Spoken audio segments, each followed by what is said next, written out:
A Aura era professora, mãe, amiga, protetora, era tudo e mais alguma coisa. Mas acima de tudo, ela era mãe. Mas na escola era a professora mãe dos alunos. Ela agarrava, como em tudo na vida, ela agarrava em tudo o que nós tínhamos de piores e transformava cada vez em melhores. Todos os alunos que ela tinha, como os filhos, todos eles ela escolhia, que lhe parecia que escolhia a dedo, escolhia os piores, segundo a avaliação da sociedade. Ela agarrava nesse pior e transformava no melhores, como pintava de uma tela vazia e de repente ficava cores como nunca ninguém tinha visto e formas como nunca ninguém as tinha descoberto. Mas ela, acima de tudo, o que dava valores, porque era o que fazia comigo e fazia com os alunos e com a minha irmã e com as pessoas em geral.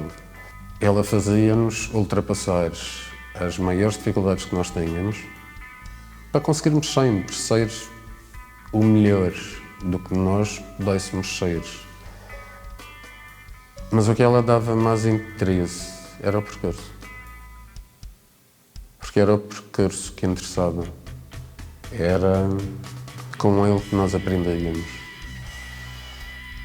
Foi com ele que eu me tornei o que sou e muitos alunos que ela teve se tornaram nas pessoas que são hoje em dia, se calhar que tentam contribuir para a sociedade, em vez de terem o rótulo de que eram as piores coisas que existiam.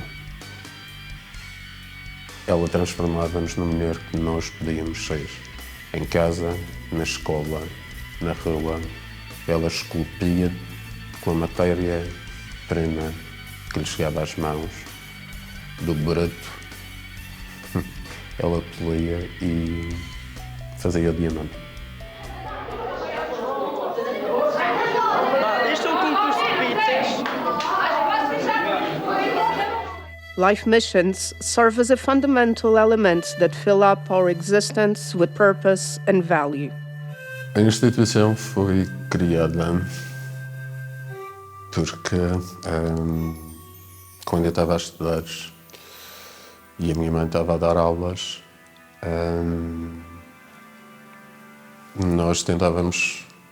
ela tentava resolver os problemas que os alunos tinham e que as pessoas tinham, acima de tudo os alunos dentro das salas de aula, porque onde eles viam o que eles enfrentavam acabava por ser os maiores obstáculos para poderem depois ter bons resultados nas aulas. Sem tentar resolver uns, não se conseguia resolver os outros. E ela fazia isso comigo também. E nós sempre achamos que, como funcionava e como ela tinha jeito e passou-me o gosto de resolver problemas. Quando eu acabasse a minha formação, que é resolver problemas, uma delas, conservação e restauro, nós íamos criar uma instituição que, à imagem do que ela fazia nos currículos alternativos, ia resolver problemas ou tentar resolver problemas lá fora, na sociedade, e tentar criar um mundo melhor. Aquele mundo que nós pintávamos e esculpíamos e que falávamos em casa, e aquele mundo que ela criou para que eu me tornasse melhor, pudesse ser oferecido aos outros. Isto era o que nós idealizávamos. Quando a minha mãe faleceu, inevitavelmente, eu acabei por querer criar a instituição. Primeiro, porque era a única maneira, ou achava eu que era a única maneira de poder me agarrar a não perder a minha mãe. E depois, porque não é justo depois de tantos anos de esforço e de empenho que ela tinha tido comigo, tal como o meu pai, eu deitar por terra os objetivos comuns que nós tínhamos. Só que desta vez, se calhar, em vez de tentar criar um mundo melhor só para a sociedade, o meu objetivo desde que fui pai, logo a seguir à morte da minha mãe, foi me tornar numa aura para o meu filho. E ao fim e ao cabo foi essa a gênese da aura. E acreditarmos criando a aura de cada um, nós se calhar podíamos fazer uma instituição que tentasse melhorar o mundo de todos nós. Porque se não for para isso, para aproveitar o percurso e melhorar o mundo de todos nós, o que é que nós estamos aqui a fazer? A Associação Aura foi criada como um tributo, uma homenagem à Aura. Aura, mulher, mãe, professora. E tendo sido criada como tributo, foi criada com objetivos e fins relacionados com a vida e com a morte da Aura. Portanto, teve objetivos iniciais na área da educação, na área dos percursos curriculares alternativos e na área da saúde para auxiliar pessoas com doença oncológica.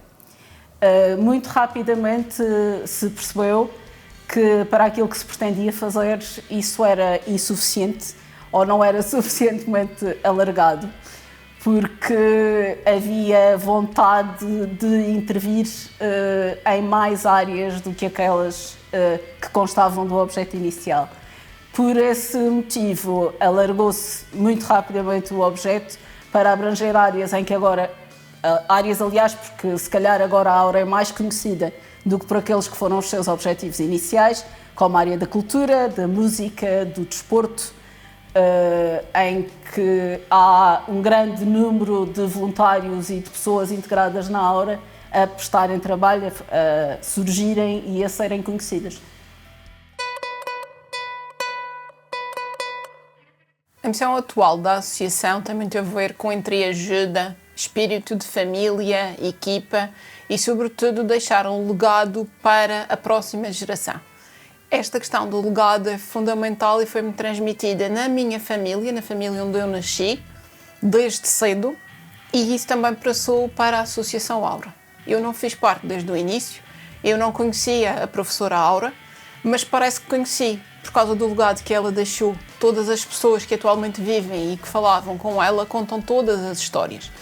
E é isso que se pretende, ou seja, ela já não está cá, mas o legado dela permanece. A Associação Aura é a família que eu escolhi e que me escolheu, e essa é a nossa missão, é passar para o futuro este espírito de entreajuda. E isto só se faz com uma base muito bem construída, com uma grande equipa de pessoas. A Joana, que é a nossa assistente, é quem me dá o apoio no dia-a-dia para todas as questões administrativas, contabilísticas e jurídicas que nós temos dentro da associação. Porquê? Porque o objetivo é fazer a associação funcionar como um todo. Todas as peças são fundamentais, tal qual num relógio. E parte dessa base sólida é termos um conjunto de pessoas que trata da parte invisível da associação, o que não se vê no documentário, o que não se vê no dia-a-dia, mas que está aqui e estará sempre presente. Portanto, a essência aqui é ajudar-nos, cada um faz a sua parte para deixarmos este legado para o futuro.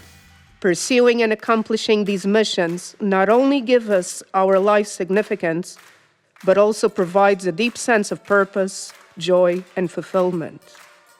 It can manifest itself as the fulfillment of a cherished goal or the realization of a long-held dream, summing up what we aspire to achieve throughout our lives. Our mission revolves around preserving and advancing our artistic culture, establishing connections with individuals and helping them overcome their insecurities and losses through art. Researching our roots not only provides a contextual background, but also fosters a deep connection with the rich tapestry of our cultural heritage. By fostering and developing artistic culture, we not only honor our past, but also offer a transformative experience that resonates with individuals on a deep and emotional level. It is essential to know our origins. Bom, a cultura é a razão da nossa existência e por isso sobrepõe-se a qualquer medida económica que se queira aplicar. Neste caso concreto é importantíssimo que através da cultura nós sejamos capazes de preservar a nossa memória, porque na nossa memória reside a nossa identidade. E isso é que é o que nos diferencia de todos os outros povos e que nos torna mais atrativos sob o ponto de vista da curiosidade de outras origens que, através desses registros que estão na nossa memória, acham fascinante conhecer um pouco melhor a Madeira.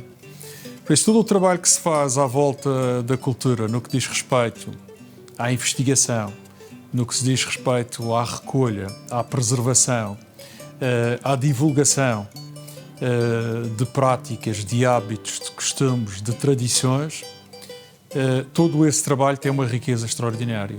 E é muito importante ter a noção de que não é o melhor nem o pior que promove maior fascínio, é o diferente. E essa diferença consegue-se através da nossa identidade. É no facto de cada um de nós sermos diferentes uns dos outros que está a riqueza da natureza humana. Isso também acontece com os territórios. E por isso é preciso preservar essa diferença com um grande respeito na autenticidade. O que é verdadeiramente autêntico promove a diferença e promove esse fascínio que eu dizia, que eu referi ainda há pouco. E por isso todo o trabalho que tem vindo a ser feito pela vossa associação, pela Associação Aura, é sem dúvida um contributo extraordinariamente importante para a preservação da nossa identidade, para a afirmação da nossa diferença e, acima de tudo, para dar corpo à importância da cultura. E daí que eu queira também, de uma forma muito simples, mas acima de tudo muito sentida, registrar que é um enorme gosto poder testemunhar o vosso trabalho e poder contar com o vosso trabalho numa missão que nos diz respeito a todos nós, que é a afirmação do interesse pela Madeira, pela diferença que nós promovemos em relação aos outros, que só é possível através da cultura. No contexto do que é a cultura, nós, por exemplo, temos algo que diz muito a muitos, mas que também há muitos mais que não conhecem, que é o que são os cordofones e o seu valor na nossa cultura. Esses cordofones são uma memória viva de importância, de momento histórico e que, num tempo que já foram considerados quase como perdidos, foram resgatados da seguinte forma: foram dados a conhecer, foram mostrados aos estudantes, aos alunos, foram ensinados como construí-los, e ainda há quem os saiba construir, e ainda bem, porque é desses que temos que beber também a forma de como os preservar na sua forma o mais original possível, e depois ensinar, porque ensinar permitiu o quê? Permitiu que nós tenhamos hoje muitos praticantes, muitos executantes e que haja muitas agremiações que são apoiadas pelo privado e pelo público. Seria impossível o setor público apoiar na dimensão que gostava todos, mas com também a parceria dos privados é possível fazer acontecer coisas muito bonitas que mostram não só a excelência do que é a arte de tocar, como também uma arte que é memória de um povo. E acho que isso também é algo que deve motivar os madeirenses a ir ver esses espetáculos, a ir ver, a ir perceber a alegria e o empenho com que aqueles jovens tocam e a forma excelente como o fazem, que implica muitas horas de estudo, de trabalho e de preparação. E isso também é cultura e é a nossa cultura. A cultura faz parte, é uma parte bastante importante da tradição de um povo, é quase um dos pilares fundamentais e a Madeira não é exceção. Portanto, a nossa tradição e a nossa cultura é riquíssima. Sabemos bem que muitos dos projetos idealizados pelas instituições, inclusive pelos jovens, dependem dos apoios institucionais. É um pouco também a nossa missão contribuir, repito, não só financeiramente, mas também através de outros mecanismos, contribuir para que estes projetos, muitos deles valiosos, quase todos valiosíssimos, tenham a sua execução e, portanto, estas linhas de apoio permitem trabalhar mais atempadamente, com mais tranquilidade e também, de certa forma, contribuir para as várias áreas dos projetos poderem, de certa forma, começar-se a profissionalizar. Não é só os executantes, mas também quem trabalha na área da produção, os próprios construtoras. Portanto, há aqui um leque, uma panóplia de atividades e de profissões que também estão englobadas e que incorporam estes projetos e para os quais é importante este apoio. Estamos a contribuir não só para a salvaguarda do nosso património e a divulgação do nosso património, mas também para a vertente de criação, de inovação, de novas linguagens artísticas.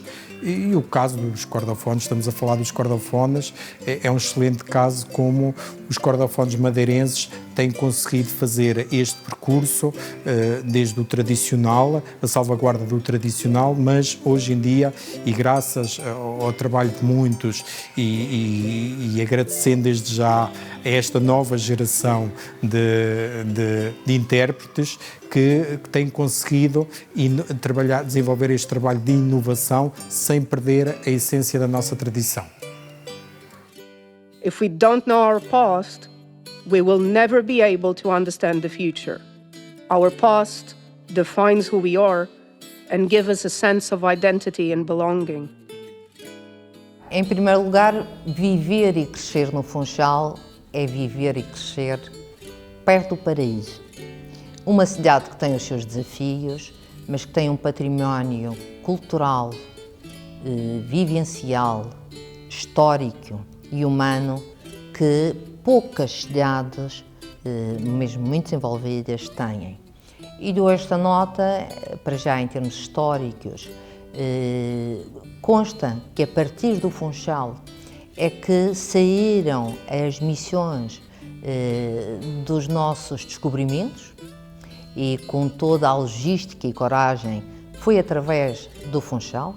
Ora, muito foi feito na Madeira ao longo dos séculos, desde a descoberta da manufatura do açúcar, através da cana, e, portanto, fomos propulsores de muitos produtos saídos, de muita imigração. Não existia a fartura como hoje temos, nem o mercado global. Era uma economia de subsistência e isso traz uns desafios muito grandes. Mas isso também mostra que sempre fomos muito resilientes, combativos e persistentes. O que é que nós agora avançamos nos tempos atuais, que se caracterizam por um mercado de profunda globalização, de uma economia e uma concorrência à escala planetária, e o Funchal, mais uma vez, tem de se adaptar e adapta-se. A primeira nota que dou é sempre ser proativo com os 600 anos de história e 200 anos de turismo, ter uma fidelização, uma qualidade muito própria. Temos um longo percurso a percorrer, temos uma cidade segura, com os melhores eventos à escala internacional e, portanto, o Funchal é um orgulho no seu passado, é um orgulho no presente e é um orgulho onde eu gostava muito que os meus filhos e netos tivessem a mesma paixão pelo Funchal que eu tenho. Knowing where we came from can help us connect with our cultural roots, heritage, and traditions. It can also help us understand the challenges and struggles of previous generations and to appreciate the progress we have made over time. A relação dos madeirenses com a autonomia e com a democracia cimenta-se na educação e na arte. Elas interpenetram-se. Quanto melhor for a educação e a arte que dela vem acaba por resultar, melhor será a democracia, melhor será a autonomia.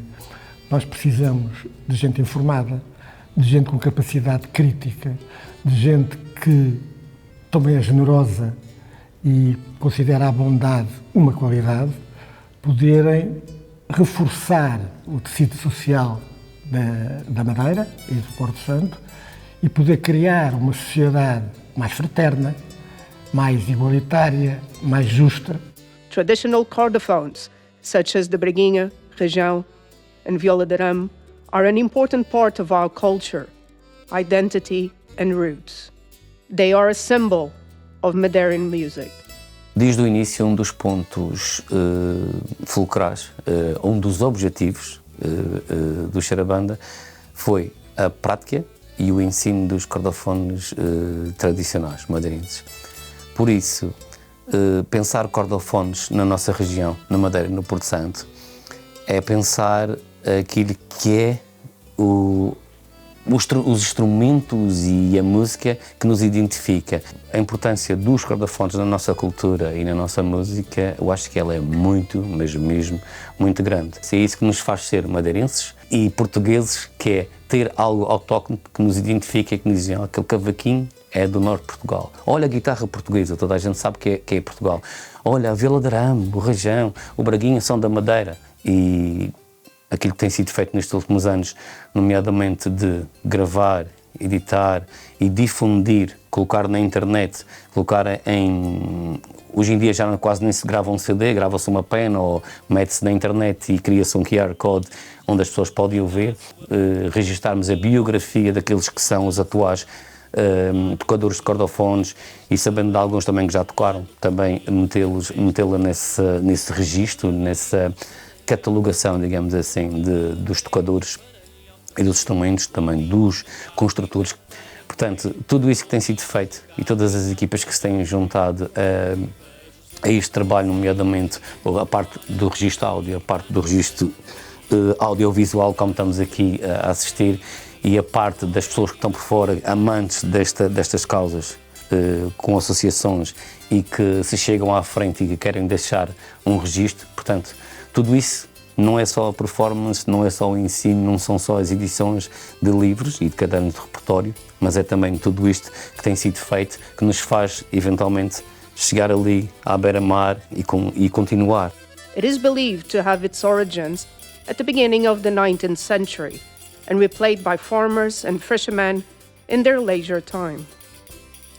Queria agradecer ao Luís França de ter convidado para falarmos sobre a importância dos cordofones, instrumentos tradicionais madeirenses na igreja, nas festas religiosas, nos arraiais, missas do parto.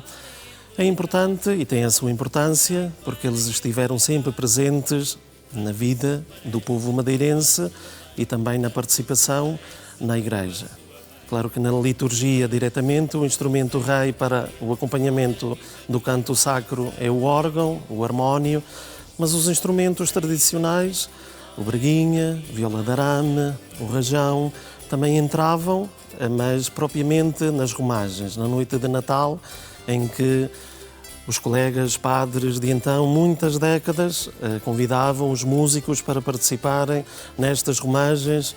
Qual era o sítio que não queria participar nestas romagens da noite de Natal? Faz parte da vivência de um povo, a fé também ligada à vivência do dia a dia, porque existem relatos que eram todos que participavam, os pescadores, os agricultores, cantavam, dançavam, até nas colheitas. Sabemos que todos estes instrumentos entravam porque eram os que tinham, era o que usavam, era o que sabiam e aprendiam a tocar e que manifestava também a alegria do nosso povo madeirense. Por isso a importância que tem estes instrumentos para a liturgia é principalmente na participação, entravam para as romagens e depois, posteriormente, nos adros das igrejas, com os grupos folclóricos, estão sempre presentes e de vez em quando ouvíamos também os grupos folclóricos, grupos que surgiam, amigos dos sítios, em que de vez em quando ouvíamos gargalhadas aqui e acolá, era derivado as letras destes despiques que usavam, lá estavam estes instrumentos. Over time, it became popular in other regions of Portugal and ended up spreading and conquering other continents, showing how music can connect people and cultures. Nós tivemos imigração para o Havaí em dois momentos diferenciados. O primeiro foi quando da contratação por parte do rei do Havaí, que veio à região contratar agricultores já experientes na cultura da cana-de-açúcar. A segunda foi com o Robert Kelly, um pastor que conseguiu granjear aqui bastantes apoios na Ilha da Madeira e, portanto, que teve problemas com as autoridades civis e eclesiásticas católicas e teve que sair da Madeira, atravessou todos os Estados Unidos e depois chegou ao Havaí e neste momento nós temos de facto uma comunidade antiga, muito antiga. O Havaí tem uma marca cultural bastante acentuada que nasceu aqui na Madeira. É de facto uma comunidade que mantém traços, que mantém ligações muito próximas à região autónoma da Madeira. Uma das heranças que receberam foi de facto os instrumentos musicais que foram a bordo dos navios que foram para o Havaí.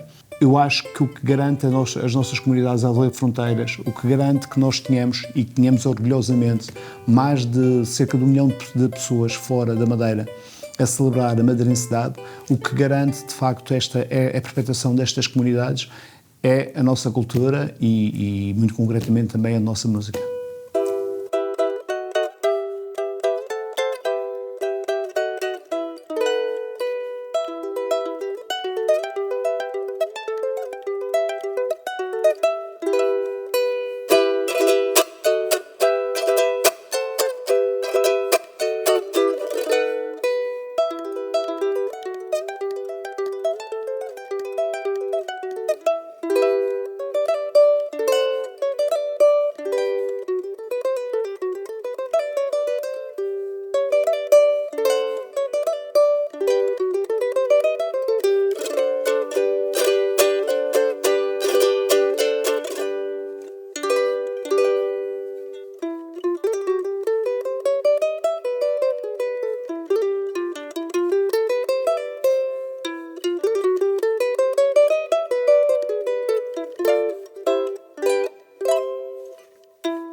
The construction of traditional cotophones, like the Breguinha, requires an ancestral technical knowledge that is passed down from generation to generation.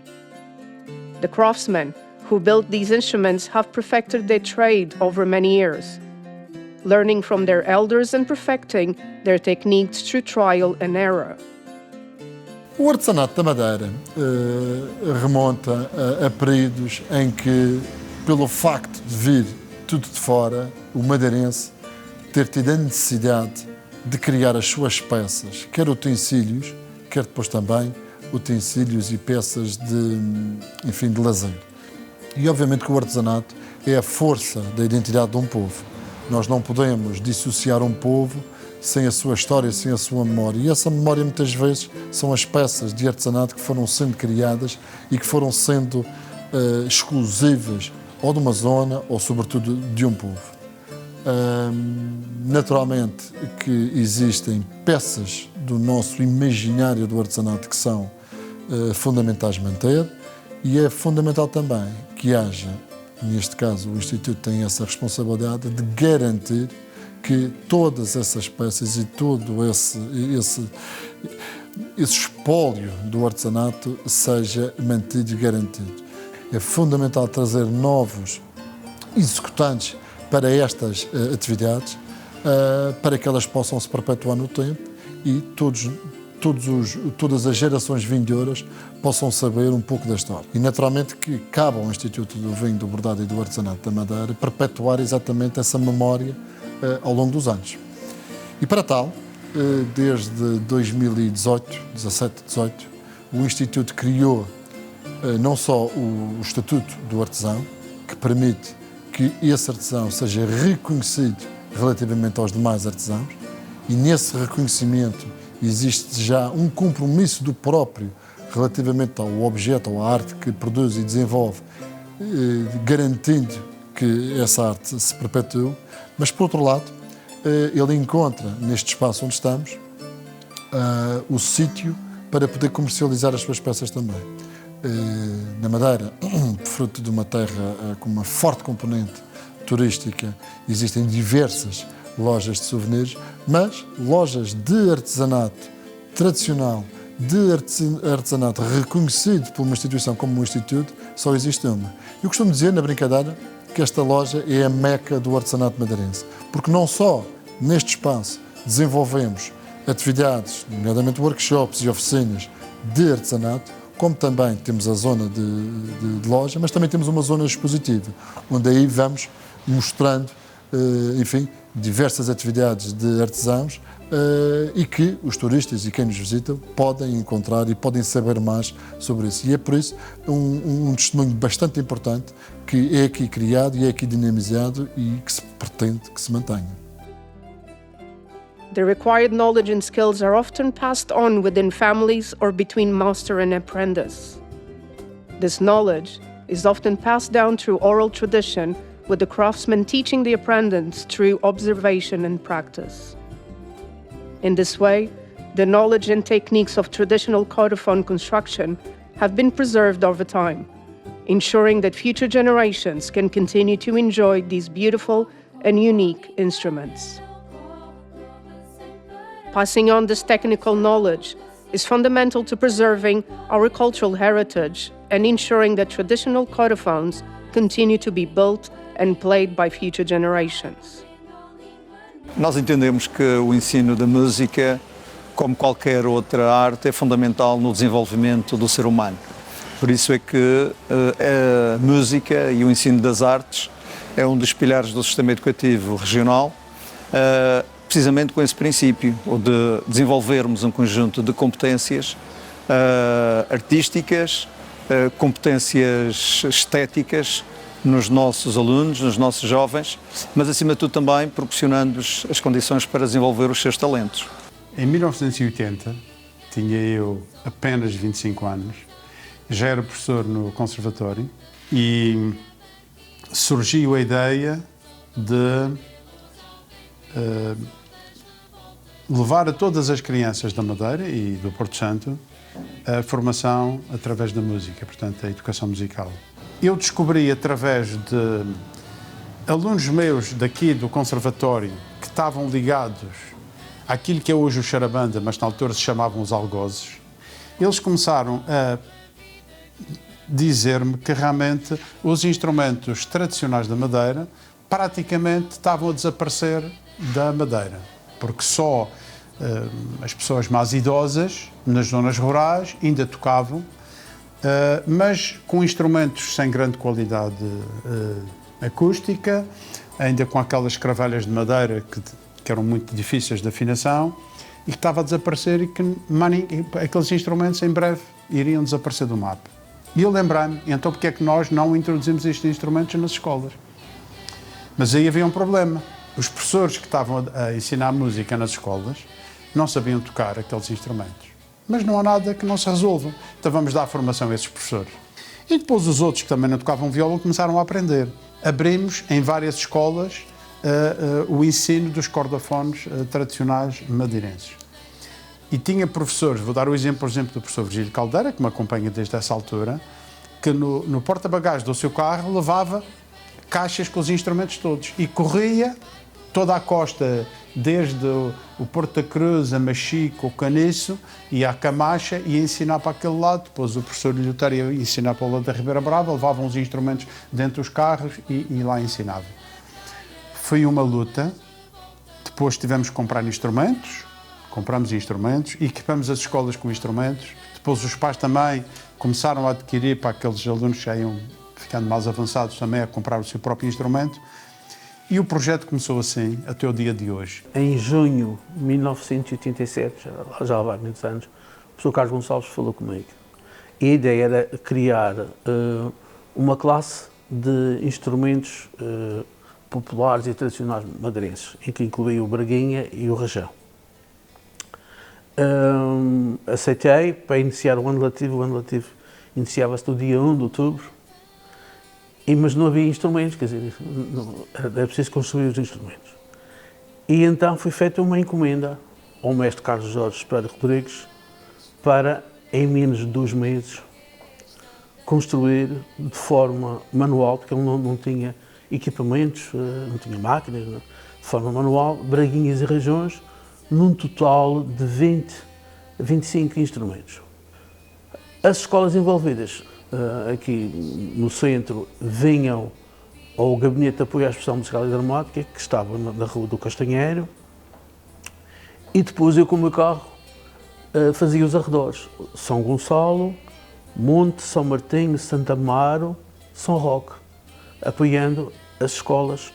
Os miúdos não tinham instrumento, portanto, este pequeno instrumento nós dávamos ao miúdo, ao cuidado dos pais também, para não o estragar e etc.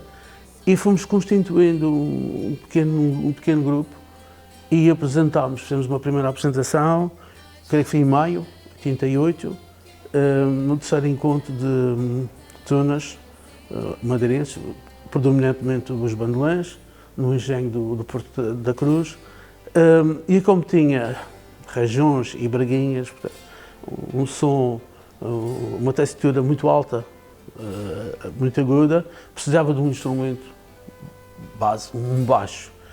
E na noite de madeirense eu tocava com o Luís Nunes e pedi ao Luís Nunes para vir tocar um baixo acústico connosco, o que deu um corpo à nossa pequena orquestra e foi de facto um grande sucesso. Sobretudo foi um convite do meu grande amigo Vítor Sardinha, que na altura lecionava os instrumentos tradicionais e os cordofones, mas que precisava de alguém para fazer uma parte que era importante, que era a parte do baixo, mas que era um instrumento um bocadinho grande para qualquer um dos miúdos dos alunos.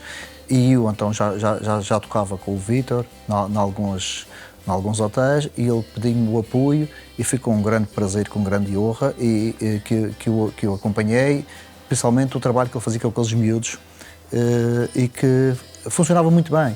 E com o sentido e os conhecimentos teóricos que o Vítor tinha, nós conseguimos pôr aqueles miúdos a tocar tão bem e aquilo soava tão bem e tínhamos os napos todos ali, tínhamos os rajões, os braguinhos, as violas de arame, tínhamos uma viola e tínhamos um contrabaixo. E aquilo fazíamos as músicas tradicionais madeirenses, que era sobretudo isso que era importante fazer-se. E ficava ficou tudo muito bem encaixadinho, tudo muito bem arranjadinho e aquilo estava tudo muito bem. Foi um prazer muito grande e só devo agradecer isso ao Vítor e sobretudo agradecer também ao professor Carlos Gonçalves, que foi pioneiro e teve a visão de conseguir coordenar e conjugar todos estes elementos que foi o embrião, digamos que de todos os músicos tradicionais nos cordofones que até hoje em dia já vão existindo. Foi sobretudo, deve-se a ele o empenho e a capacidade de mobilizar todas aquelas crianças e os professores para conseguirem fazer este trabalho que hoje em dia dá os seus frutos devido a todo esse trabalho e a mérito dele. Nos anos 90, 92, já neste edifício, então chamado Gabinete Coordenador de Educação Artística, eu estava a aulas de guitarra clássica e o Ricardo da Grela, um grande músico já falecido, um grande amigo, é que era o responsável pelos cordofones. E, portanto, nesta mesma sala, este era o nosso palco, fazíamos audições ao sábado e os meus alunos de guitarra clássica e os deles de cordofones, os mais avançados, faziam algumas músicas, algumas peças fora do contexto da música popular e tradicional, quer dizer, o que já apontava no futuro se podia juntar as guitarras clássicas e o Braguinha e Rajão.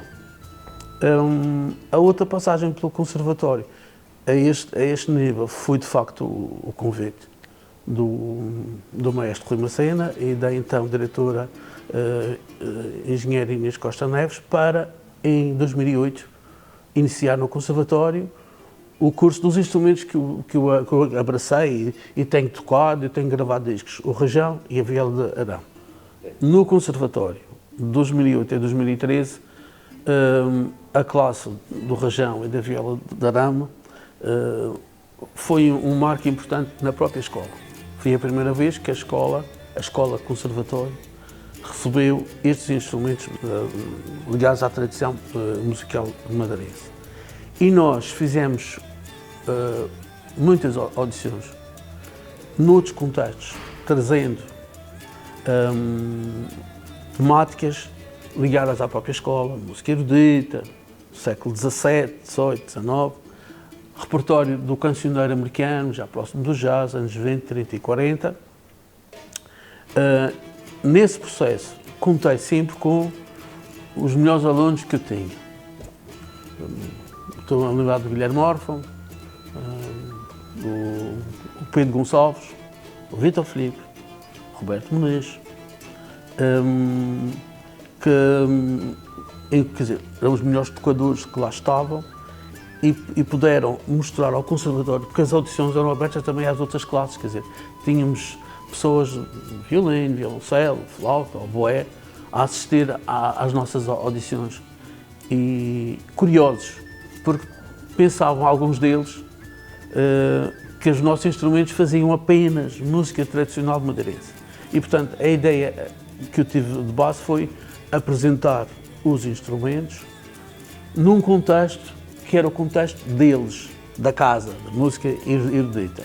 E porque também havia já lá o curso de jazz, contei muitas vezes com os professores ligados ao jazz, um deles, o Barnet, o Jorge Barnet, em que nós trazíamos o professor para tocar connosco e, portanto, solidificar a nossa classe de Rajão e viola de arame num conservatório de música erudita enquanto instrumento também deles.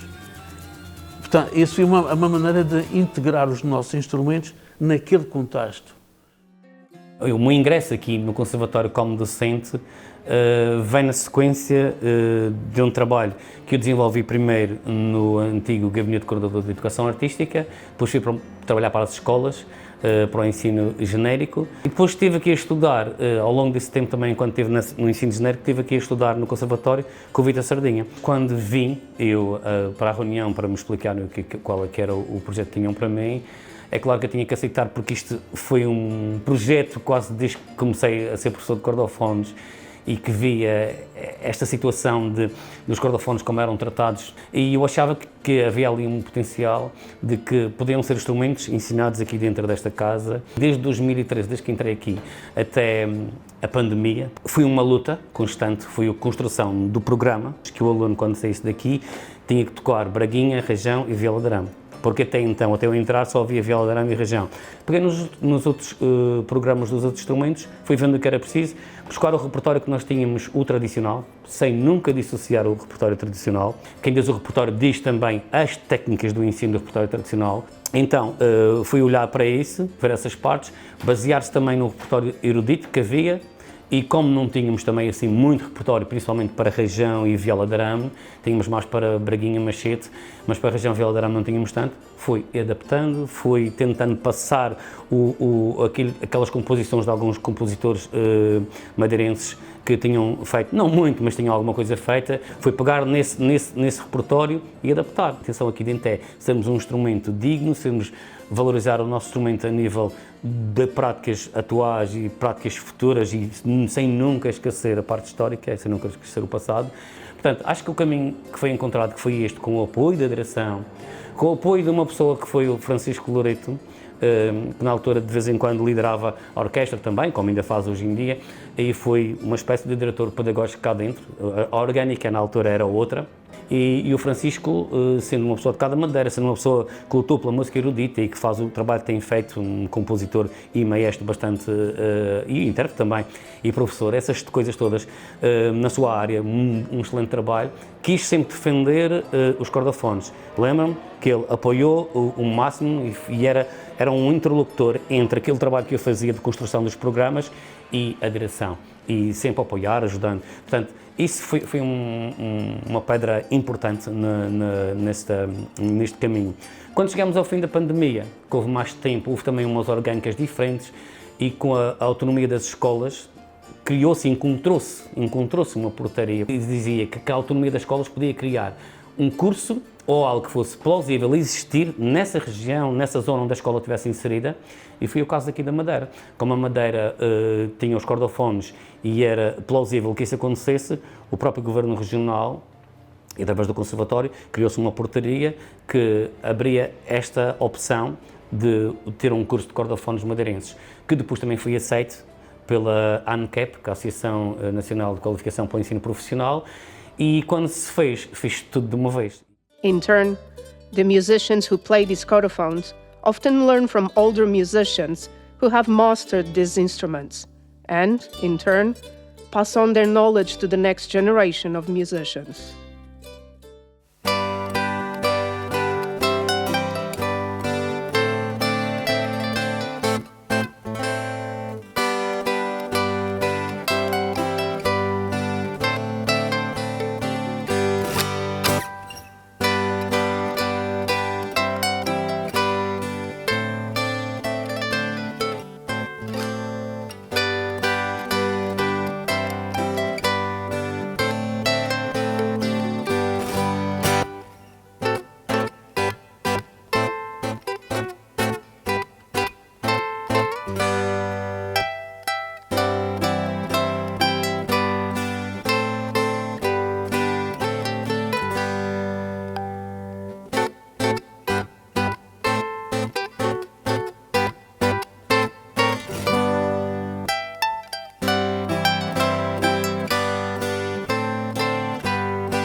Today, through the intergenerational exchange of knowledge and experiences, a dream has come true.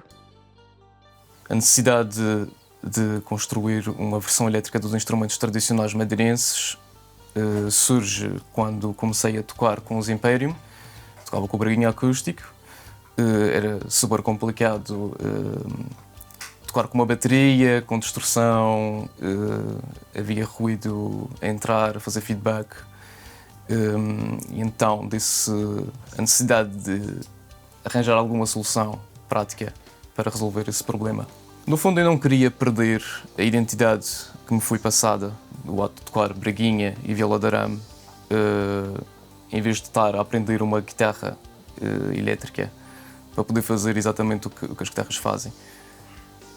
Tivemos que criar os instrumentos elétricos para tal, de forma a que eu pudesse tocar braguinha e viola de arame, sem ter que largá-los.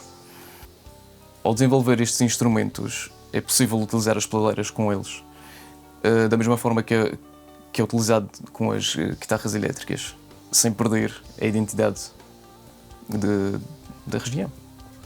O que me motivou a criar os instrumentos tradicionais madeirenses na sua versão elétrica foi realmente o Vitor. Porque, acima de tudo, a motivação de ter um instrumento com poucos ruídos, sem as problemáticas que os semiacústicos dão, de feedbacks, de muita reverbação, de não haver compatibilidade com as pedaleiras, isso eram os problemas que o Vitor apontava. E depois, muito sinceramente, era o interesse dele nos estágios. Portanto, o braguinho elétrico é uma consequência da tentativa de motivação de estágio do Vitor.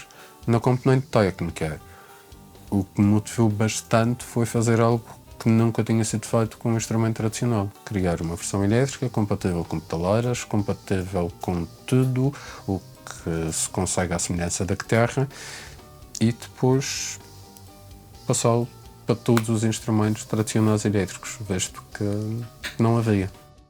A new vision of these traditional instruments, our traditional Madeiran electric chordophones, the root of a new beginning. Foi em 2015 que tivemos o privilégio de gravar aqui neste estúdio o primeiro braguinho elétrico no álbum dos Imperium. Foi um desafio lançado aqui por um amigo, Luís França, que recebemos de bom agrado. Como sabem, nós vivemos para a música, este é um sítio de música aqui, e todos os desafios são bem aceitos. Claro que gravar um braguinho elétrico impõe outras características de estúdio, quer dizer, a captação é completamente diferente, temos que adaptar o tipo de sinal que se recebe, não é um sinal acústico, é um sinal elétrico, mas uma sonoridade é muito parecida com a sonoridade acústica e claro que é um desafio, mas é um desafio interessante e o resultado está à vista. Se ouvirmos o CD, muito daquele trabalho que aparece ali foi gravado com braguinhos elétricos e isso mostra a diferença também. Gravar um elétrico é totalmente diferente de gravar um acústico. Um braguinho acústico hoje em dia também, com as novas condições, com a nova tecnologia, o pessoal, de uma maneira geral, põe os pick-ups nos braguinhos acústicos e nós fazemos uma simbiose, quer dizer, misturamos o som acústico com o som elétrico. A braguinha elétrica é totalmente diferente, só precisamos gravar a parte elétrica, tratá-la muito bem com um pré-amplificador e gravar aqui no computador ou no disco rígido. É isso que faço. Não há segredos. Não há segredos. Há sempre segredos, mas ainda vou dizer os segredos todos, senão fico desempregado. Super importante gravar aqui. Sabem que eu sou valioso com o meu estúdio, adoro gravar as coisas aqui. E obrigado, Luís, e obrigado, Aura, Associação Aura, por escolherem este estúdio para gravar o primeiro braguinho elétrico na Madeira. Vai ficar na história. Até à próxima!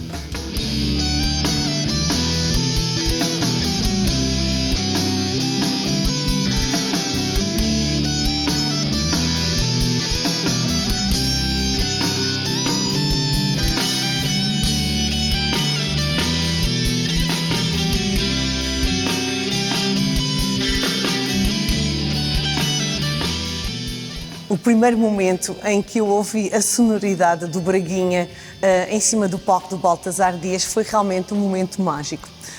Este desafio que me foi lançado pelo Luís foi realmente algo que me permitiu trazer ao palco do Baltasar Dias, que é o palco da Madeira, toda a sonoridade dos cordofones madeirenses e na qual está o nosso tão querido braguinha. O braguinha deve ser algo acarinhado por todos os madeirenses Um dos meus sonhos era que cada jovem pudesse ter um braguinha, assim da mesma forma que tem um tablet, pudesse ter um braguinha, para que pudesse partilhar estas sonoridades que são tão nossas, tudo o que tem a ver connosco, com a nossa identidade cultural. O que é ser realmente madeirense? Quando ouvi esta sonoridade em cima do palco, este braguinha elétrico, foi realmente algo mágico, porque podemos ter o que é antigo, o que é tradição e o que é inovação. E isso permite chegar a outros públicos, chegar a públicos que usualmente ouvem realmente o braguinha numa caixa sonora, madeira, e de repente têm este som amplificado.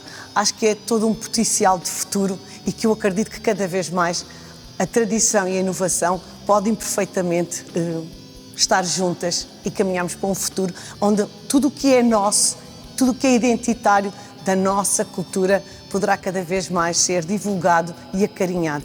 É para aí que nós caminhamos todos os dias nesta casa.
Together, with a new sound, new and old knowledge merge, creating new frontiers and transcending traditional barriers.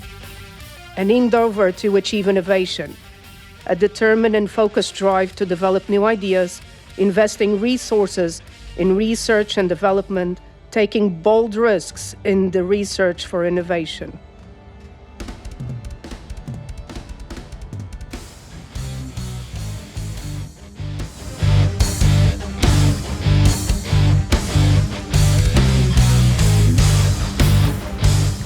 Em relação aos cordofones madeirenses elétricos, eu acho que tem várias vantagens. A primeira é que as guitarras elétricas, há vários modelos, cada um tem um timbre realmente diferente, mas acabam por ter sempre uma dimensão parecida, o que faz com que a variação seja, sei lá, de 0 a 10, por exemplo. Os cordofones madeirenses, também devido à sua dimensão e à sua estrutura e ao seu formato que faz lembrar o original, dá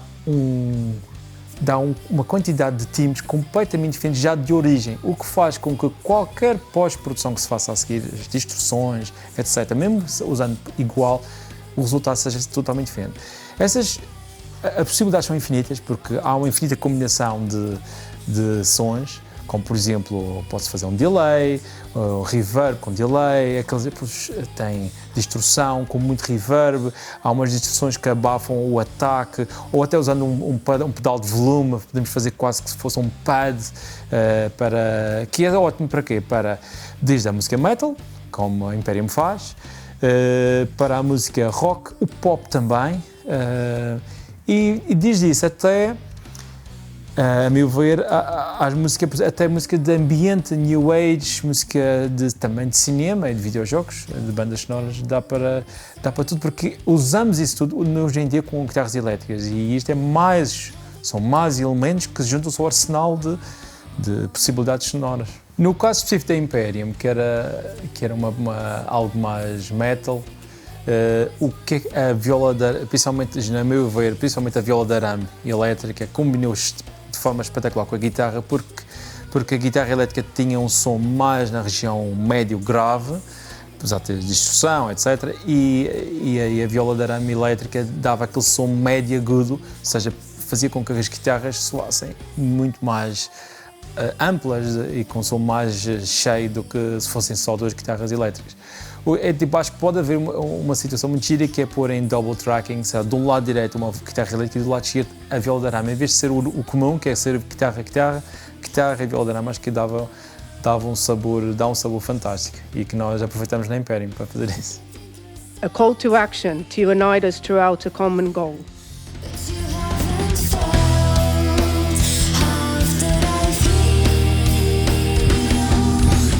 Bom, falar dos cordofones é falar de uma rica tradição madeirense, uma tradição muito ligada sobretudo à nossa cultura popular. Falamos do rajão, do braguinha, falamos da viola de arame, são instrumentos que praticamente todos os madeirenses conhecem, que apreciam e que também procuram preservar. De resto, isso é um trabalho que tem sido feito por várias entidades, por vários grupos, até nas escolas. E aqui, no que diz respeito à RTP Madeira, nós temos tido a preocupação de acompanhar tudo isso, ou seja, dar palco a tudo o que são artistas que estão relacionados com os cordofones, dar voz também e espalhar um pouco aquilo que é esta tradição da Madeira, a importância e a relevância que os cordofones têm.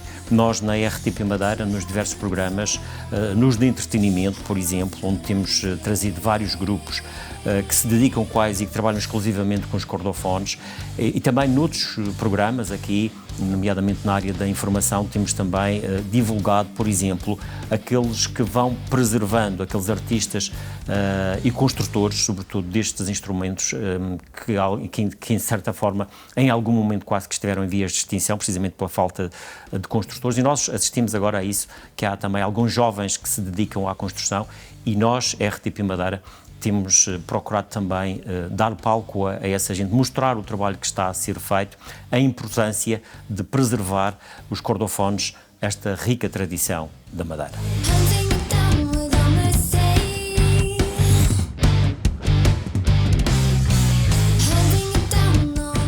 É caso para vos dizer que estaremos ligados novamente consigo aqui na Antena 1 e na RTP.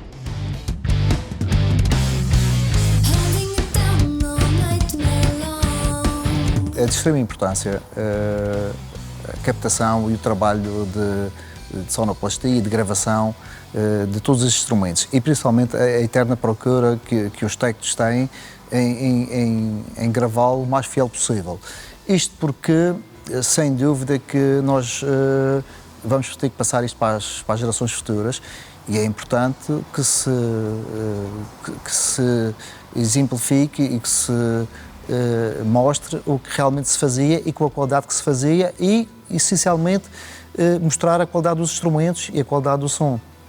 Não é possível deixar, penso eu, na minha opinião, deixar coisas para as gerações vindouras que não estejam bem feitas, que as pessoas não se orgulhem do que estão a ouvir e ouvir, que, sobretudo, que as pessoas não identifiquem a sonoridade daqueles instrumentos, até porque os instrumentos vão sofrer alterações durante o futuro, e é bom que se mostre como é que eles realmente soaram, ou como é que realmente era o som próprio daqueles instrumentos na época em que estamos a gravar.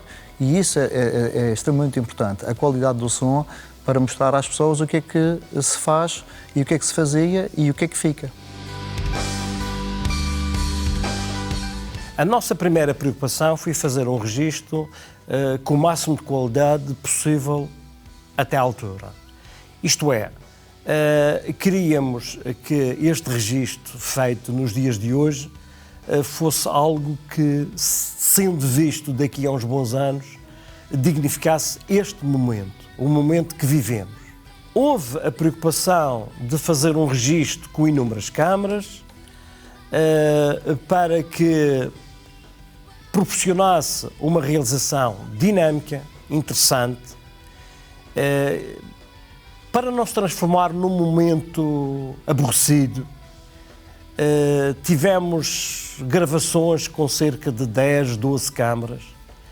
Portanto, tínhamos à nossa disposição muitos tipos de planos, muito diversificados, que enriquecem qualquer produção audiovisual.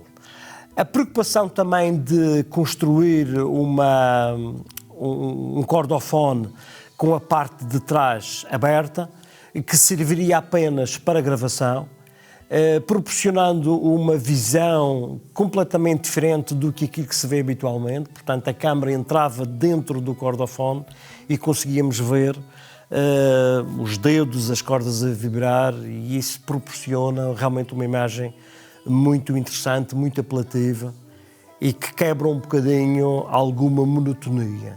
Trabalho com a Associação Aura desde o início, conheço o Luís França também desde essa altura, sei do entusiasmo que o Luís coloca nos seus projetos, identifico-me com esse cuidado, identifico-me com essa preocupação também, e aquilo que quisemos fazer ao longo destes anos foi honrar esse trabalho da melhor maneira que podia.